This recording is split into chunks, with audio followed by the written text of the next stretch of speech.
Happy birthday, Toyang. Hello. And nandito siya. Meron lang po kaming konting salo-salo. Ito pinadala ni ate. Yung cake. Oo nga eh. Labas mo. Tapos may simpleng handa lang para sa amin. Glory to God. Yung simple yun ang masarap. Mag-pray ka muna pa. Tayo manalangin, O Diyos na makapangyarihan sa lahat.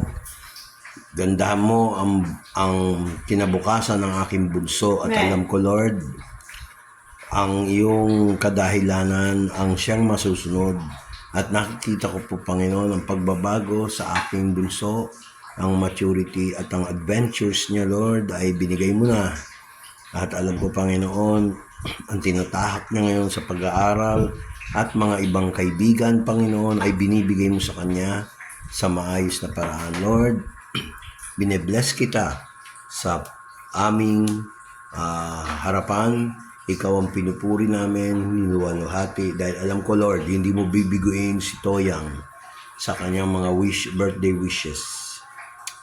At Lord, nilalapit ko yung mga birthday wishes niya, hindi mo siya pababayaan, hindi na mauulit yung mga dating problema sapagkat nakikita ko po, Lord, sa iyong harapan, siya ay lumalapit sa iyo, Lord.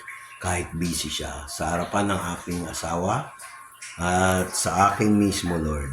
Binebless ko ang aking bunso. Happy birthday, bunso. Thank you. Yes, nakabidyo Birthday na. tayo. Thank you. Okay, bye-bye. Thank you. Salamat pala kay Ate Blessy, Kuya Eko. kay Kuya Eko mo na nabigyan ka ng cake.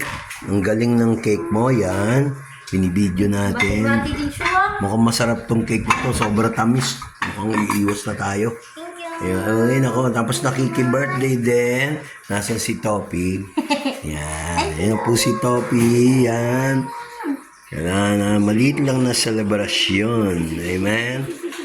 Okay. Sabi nila maliit. Wala naman nakikita. Malaki, maliit. Kasya naman lahat sa bibigyan. Di ba, Del? Mahal.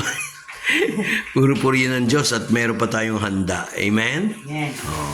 Kaya sa iba, hindi na na-afford yan. Kaya dapat active ka na sa gawain. Amen ba? Yan. So, purihin ng Diyos. Amen. Bye-bye.